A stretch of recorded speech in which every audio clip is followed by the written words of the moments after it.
बिस्मिल्लाहिर्रहमानिर्रहीम। अस्सलाम वालेकुम। आप देख रहे हैं मुझे मेरे एक यूट्यूब चैनल पर और मैं मुज़म्मिल अवान हूँ। हुकूमत पाकिस्तान ने बानी पाकिस्तान तहरीक इंसाफ जनाब इमरान खान साहब को पिम्स हस्पताल ले जाने की तस्दीक कर दी। इस हवाले से वफाकी वज़ीर बराए इत्तलात व नशरियात अताउल्लाह तारड़ साहब ने तस्दीक की है कि इमरान खान साहब को पिम्स हस्पताल ले जाया गया, जहाँ वहाँ पर उनकी आंखों का मुआयना हुआ और जो एक डॉक्टर्स का एक मुश्तमिल बोर्ड था उसने उनकी आंखों का मुआयना किया। ये एक मामूली सा चेकअप था। इस हवाले से वफाकी वज़ीर बराए इत्तलात व नशरियात ने क्या कहा और फिर इसको इतना हाइप बनाकर पाकिस्तान की मीडिया के ऊपर क्यों खबर बनाकर पेश किया गया, ये भी एक सवाल है कि खान साहब का एक चेकअप ही था ना भाई, आंखों का चेकअप था और एक थम्स अप किया गया डॉक्टर्स की तरफ से कि एवरीथिंग इज़ फाइन, कोई ऐसा प्रॉब्लम नहीं। हालांकि आंखों का चेकअप जो होता है वो कोई इतना ख़तरनाक नहीं होता। अगर तो कोई इस तरह का कोई बहुत बड़ा कोई समझ लें कि कोई नुकसान ना हो जाए आंखों का, तो एक आम सा जो चेकअप होता है उसमें तो कोई इतना प्रॉब्लम नहीं होता। उस पर डॉक्टर्स का एक बोर्ड बैठा और उसने खान साहब की आंखों का मुआयना किया और उसके बाद उनको थम्स अप करके कहा कि जी एवरीथिंग इज़ फाइन। अच्छा, दूसरी खबर जो बड़ी इंपॉर्टेंट है वो ये है कि पाकिस्तान तहरीक इंसाफ के दो रहनुमाओं ने सियासी कमेटी से मुस्ताफ़ी होने का ऐलान कर दिया है। शिबली फराज साहब और उमर अयूब साहब दोनों पाकिस्तान तहरीक इंसाफ की सियासी कमेटी से मुस्ताफ़ी हो गए हैं। और ये खबर इसलिए भी बड़ी इंपॉर्टेंट है कि ये खान साहब जो हैं उनके हवाले से जो उनकी जमात में अब एक बयानिया चल रहा है, दरअसल वो ये है कि जी वो पाकिस्तान की इस्टेब्लिशमेंट से लड़ना चाहते हैं। तो बहुत से लोग जो हैं वो अब समझते हैं कि हमें अपनी सियासत ख़राब नहीं करनी चाहिए और अगर खान साहब के चक्कर में हम ही पाकिस्तान की इस्टेब्लिशमेंट से लड़ाई ले लेंगे या टसलबाजी कर लेंगे तो मेरा ख्याल है कि मुस्तकबिल करीब में तो फिर हम इलेक्शन लड़ने के भी काबिल नहीं रहेंगे। अब ये जो बहुत से लोग हैं वो इस वक्त तहरीक इंसाफ में एक सियासी कशमकश का शिकार हैं। जब से सलमान अकरम राजा, बैरिस्टर गौहर, उसके बाद नई क़यादत आई, शेख वकास अकरम आए और अलीमा खान साहिब आई, तो तहरीक इंसाफ की वो जो असेंबलियों में बैठने वाली क़यादत है जिसमें बहुत से लोग, अली मोहम्मद खान, शाह महमूद कुरैशी, हालांकि उनके साहबजादे ज़ैन कुरैशी इस वक्त MNA है, उसके बाद मलक आमर डोगर, बहुत से लोग जो हैं वो पीछे हो गए, उनको कॉर्नर कर दिया गया, उनको साइडलाइन कर दिया गया। एक तहरीक इंसाफ में बात ये भी हो रही है कि दरअसल जो महमूद अचकज़ई साहब हैं उनको leader of the opposition Khan साहब का बनाने का जो फैसला है ये बिल्कुल गलत है और तहरीक इंसाफ समझती है कि जी जो लीडर ऑफ द ऑपोजिशन बनाया गया महमूद अचकज़ई को, इससे तो बड़े मामलात ख़राब हो जाएंगे क्योंकि महमूद अचकज़ई साहब जो हैं वो वैसे ही बड़े जलाली इंसान हैं और उनको पाकिस्तान की इस्टेब्लिशमेंट से लड़ने का बहुत शौक़ है और वो बड़े शौकीन हैं। और वो तहरीक इंसाफ का ये जो बयानिया है कि जी हमने लड़ना है इस्टेब्लिशमेंट से, तो वो कहते हैं कि जी ठीक है फिर लड़ के देख लो। वो अगले भी बड़े सर ताकतवर हैं, वो अगलों को जिनको ये ललकारते हैं उनको पाकिस्तान की 76-77 साल तारीख में कोई नहीं ललकार सका। और महमूद अचकज़ई को जब से लीडर ऑफ द ऑपोजिशन बनाया तो उमर अयूब, शिबली फराज, उसके बाद जो मलक आमर डोगर हैं, अली मोहम्मद खान, इस तरह की बहुत सी जो सीनियर क़यादत है वो नाराज़ हो गई है कि यार तुहानू अपनी जमात तो कोई ऑपोजिशन लीडर नहीं लब्बा, कोई आपको ऐसा बंदा नहीं मिला जिसको आप लीडर ऑफ द ऑपोजिशन बना सकते थे कि अगर आपके तकरीबन कौमी असम्बली में 82 से 83 MNAs हैं तो उसमें से कोई अहल नहीं है कि कोई लीडर ऑफ द ऑपोजिशन बन सके। और महमूद अचकज़ई साहब खैराती MNA, वो अपनी खुद एक जमात जो है उसकी अपनी एक जमात की एक सीट है। महमूद अचकज़ई साहब खुद अपनी एक सिंगल सीट के ऊपर MNA है, हालांकि उनकी जमात का कोई जो शख्स है वो ना MNA है ना वो सेनेटर है। तो महमूद अचकज़ई साहब को जी लीडर ऑफ द ऑपोजिशन बना दिया।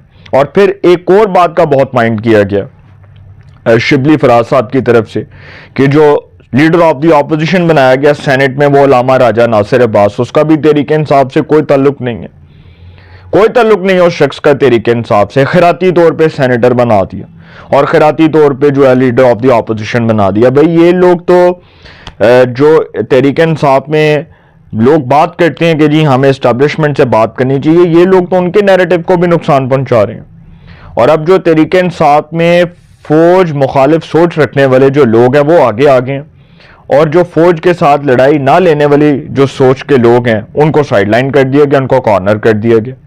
इसलिए किया गया क्योंकि वो लोग इनको पसंद नहीं थे। और बहुत से लोग ये समझते हैं, खान साहब को समझाते हैं कि खान साहब ਇਹ ਮਾਮਲਾ ਬੜਾ ਖਰਾਬ ਹੋ ਜਾਣਾ ਹੈ। ਇਹ ਨਾ ਹੋਏ ਕਿ ਅਗਲੀ ਵਾਰੀ ਅਸੀਂ ਇਲੈਕਸ਼ਨ ਲੜਨ ਦੇ ਵੀ ਕਾਬਿਲ ਨਾ ਰਹੀਏ। ਇਹ ਜਿਫੋ ਜਿਹੀਆਂ ਤੁਸੀਂ ਹਰਕਤਾਂ ਕਰ ਰਹੇ ਹੋ, और खान साहब अपनी अना के असीर हैं। वो अपनी जो है ना जमात वो किसी के हाथ में नहीं दे सकते, उनको अपनी बहन के ऊपर भी एतबार नहीं है। मैं आपको ऑनेस्टली ये बात कर रहा हूँ। खान साहब जब वज़ीर आज़म थे तो वो ये कहते थे कि कोई वज़ीर आज़म की कुर्सी को, वज़ारत उज़्मा की कुर्सी को भी ना हाथ लगाए।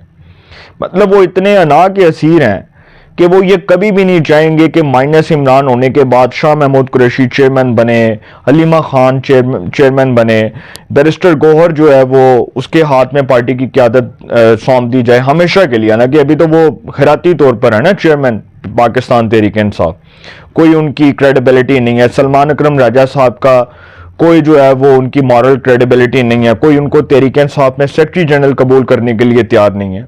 इवन के सलमान अकरम राजा साहब एक डिफरेंट माइंडसेट के बंदे हैं। मुझे समझ नहीं आती कि वो क्या, किस तरह की वो सियासत कर रहे हैं, उनकी असल आइडियोलॉजी क्या है। वो तहरीक इंसाफ के नज़रियात से, उनके असूलों से बिल्कुल मुख्तलिफ चल रहे हैं। उनका जो माइंडसेट है वो बिल्कुल मुख्तलिफ है। तो सर जो इस वक्त तहरीक इंसाफ के अंदर सियासी कशमकश है, उसने बहुत बड़े बहरान को जन्म दिया है। और वो बहरान ये है कि तहरीक इंसाफ के बहुत सीनियर लोग जो हैं वो रिज़ाइन कर रहे हैं सियासी कमेटियों से। ये तो थी एक खबर। अब जो दूसरी खबर है वो बड़ी इंपॉर्टेंट है कि रियासती इदारों के खिलाफ नफरत अंगेज तकारीर का केस और उनको ललकारने का केस, वज़ीर आला सुहेल खान आफरीदी KPK के चीफ मिनिस्टर, उनको वारंट गिरफ्तारी के जरिए गिरफ्तार करके उनको अदालत में पेश करने का हुक्म दिया गया और कहा गया कि जी इनको 10 फरवरी को अदालत में पेश किया जाए। अब ये जो खबर है ना इमरान खान साहब वाली, ये बड़ी इंपॉर्टेंट है, ये मैं आपके सामने रख रहा हूँ। और वो खबर ये है कि इमरान खान साहब जो हैं उनका जी पिम्स हस्पताल में मुआयना हुआ है आँखों का। हुकूमत ने इमरान खान को अडियाला जेल से पिम्स हस्पताल लाने की तस्दीक की। वज़ीर इत्तलात जनाब अताउल्लाह तारड़ साहब ने कहा कि इमरान खान की जो है वो आंखों का मुआयना किया गया। बानी पाकिस्तान तहरीक इंसाफ की आंखों का मुआयना हुआ पिम्स हस्पताल में। वो बता रहे हैं कि आंखों के तिबी माहिरीन ने अडियाला जेल में बानी पाकिस्तान तहरीक इंसाफ की आंखों का मुआयना किया। तिबी माहिरीन ने तजवीज़ किया कि मामूली तिबी कार्रवाई के लिए बानी पाकिस्तान तहरीक इंसाफ को पिम्स ले जाना ज़रूरी है। उन्होंने बताया कि तिबी माहिरीन की सिफारिश पर गुज़श्ता हफ्ते की रात बानी पाकिस्तान तहरीक इंसाफ को पिम्स ले जाया गया। बानी पाकिस्तान तहरीक इंसाफ की तहरीरी रजामंदी के बाद कार्रवाई हुई, जिसके बाद इन्हें ज़रूरी हदायत के साथ वापस अडियाला जेल ले जाया गया। अताउल्लाह तारड़ साहब ने कहा कि तिबी कार्रवाई के दौरान बानी पाकिस्तान तहरीक इंसाफ सेहतमंद थे। तमाम कैदियों को तिबी सहूलियात जो है उसकी रसाई मुमकिन है, ये रूल्स के मुताबिक होता है। उन्होंने मज़ीद कहा कि तिबी कार्रवाई तिबी माहिरीन की सिफारिश और इनकी रजामंदी के बाद हुई। बानी पाकिस्तान तहरीक इंसाफ बिल्कुल सेहतमंद हैं, हट्टे कट्टे हैं, हशाश बेशाश। अब इमरान खान साहब जो हैं उनके हवाले से जो पाकिस्तान के नेशनल मीडिया पर खबरें चल रही हैं, और फिर जो तहरीक इंसाफ से मोहब्बत करने वाले सहाफ़ी हमारे दोस्त, अब वो खबर क्या दे रहे हैं, ओ देखो जी खान दी जान नू खतरा है, और देखो जी खान दी जान नू खतरा है। और सर खान साहब की आंखों का मुआयना हुआ, तिबी मुआयना हुआ, एक मामूली सा चेकअप था, एक आम सा चेकअप था। खान साहब को कौन से जिन्न और चुड़ैलें चमड़ गई हैं जो खान साहब की जान को खतरा है। खान साहब को इतने साल से जेल में किसी ने हाथ नहीं लगाया, किसी ने उनका गिरेबान नहीं पकड़ा, किसी ने उनके बाल नहीं खींचे, किसी ने उनके जो है वो किसी ने उनके ऊपर हमला नहीं किया। तो भाई उनको तो जेल में वो क्लास मिली है कि वो मुर्गियां खा रहे हैं, एंड वो वहाँ पर कटे खा रहे हैं, वहाँ पर वो बड़ा गोश्त चल रहा है, वहाँ पर बिरयानियाँ चल रही हैं, वहाँ पर कौरमे चल रहे हैं, वहाँ पर चरगे चल रहे हैं। तो खान साहब तो एक क्लास में रह रहे हैं, उनको तो तमाम तर फैसिलिटीज़ मिली हैं। और देखें ना जो एक क्लास होती है उसमें तो बड़ी अहम फैसिलिटीज़ मिलती हैं, बड़ी अहम सहूलियात मुयसर होती हैं कैदियों को। और उसमें TV भी होता है, उसमें आपको बड़े VIP खाने भी मिलते हैं, उसमें आपका अच्छा वॉशरूम भी होता है, उसमें आपका एक अच्छा सा बेड भी लगा होता है। तो खान साहब तो जेल में बड़ी जो है वो ऐशो इशरत की ज़िंदगी गुजार रही हैं, उनको तो कोई प्रॉब्लम नहीं है। और जो लोग ये कहते हैं कि जी खान साहब जो है उनकी जान को खतरा, पे केड़ी जान नू खतरा है, और खान साहब ने लोगों की जान नू खतरा पाया हुआ है। ये जितना खान साहब ने हाइप खड़ी की थी पाकिस्तान के सोशल मीडिया पर, आप देख लेना ये आहिस्ता आहिस्ता धूल बैठनी शुरू हो गई है। अब वो जो पहले धूल जो बहुत ज़्यादा جو گرد و غبار اڑ رہی تھی سوشل میڈیا پر، اور ہر بندے کے ہاتھ میں موبائل تھا، فوج کے خلاف بولتا تھا، اداروں کے خلاف بولتا تھا، ابھی بھی وہ خیر کام چل رہا ہے، لیکن اب وہ اس کام میں جو ہے وہ بہت تیزی کے ساتھ کمی واقع ہو رہی ہے۔ اچھا، جو آخری خبر ہے وہ بڑی امپورٹنٹ ہے، وہ یہ ہے کہ سہیل افریدی صاحب جو ہیں ان کے حوالے سے ہے، اور سہیل افریدی صاحب کے حوالے سے جو میں خبر رکھ رہا ہوں وہ میں آپ کے سامنے رکھوں گا کہ سہیل افریدی صاحب کے وارنٹ گرفتاری، اب ریاستی اداروں پر الزامات، ساکھ متاثر کرنے کا مقدمہ، سہیل افریدی کے وارنٹ جاری، گرفتار کر کے عدالت پیش کرنے کا حکم۔ اب یہ خبر ہے کہ سینئر سول جج عباس شاہ نے ریاستی اداروں پر گمراہ کن الزامات اور ساکھ متاثر کرنے کے مقدمے میں وزیر اعلیٰ خیبر پختونخوا سہیل افریدی کے ناقابل ضمانت وارنٹ گرفتاری جاری کی ہے۔ عدالت نے آئندہ سماعت پر سہیل افریدی کو گرفتار کر کے پیش کرنے کا حکم دیا۔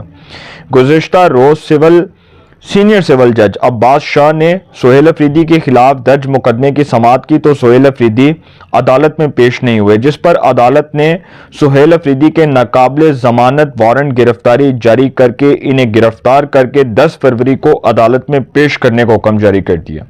اب سہیل افریدی کے خلاف پیکا ایکٹ کے تحت NCCIA national cyber crime investigation agency نے مقدمہ درج کر رکھا ہے۔ سر سہیل افریدی صاحب جو ہیں ان پر 26 نومبر سے متعلق ریاستی اداروں کے خلاف بغاوت کا مقدمہ درج ہے، 9 مئی کا مقدمہ درج ہے، ابھی ایک نیا فیز آ رہا ہے 9 مئی کی سزاؤں کا، ایک سیکنڈ فیز بھی سٹارٹ ہونا ہے جس میں میاں اسلم اقبال، سہیل افریدی، اس کے بعد وہ کیا نام ہے وہ جاوید اقبال وڑیچ، اس کے بعد بہت سے لوگ جو ہیں وہ نااہل ہوں گے، علی افضل سائی کے صاحبزادے، وہ باقاعدہ ملوث تھے، فیصلہ آباد ISI دفتر حملہ کیس جو ہوا وہاں پر تو وہ باقاعدہ ملوث تھے۔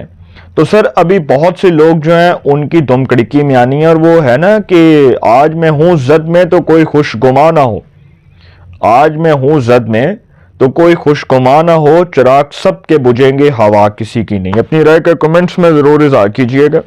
انشاءاللہ ایک نئے سیگمنٹ کے ساتھ پہ ملاقات ہوگی۔ آپ اپنا بہت خیال رکھیے گا۔ اللہ نے کے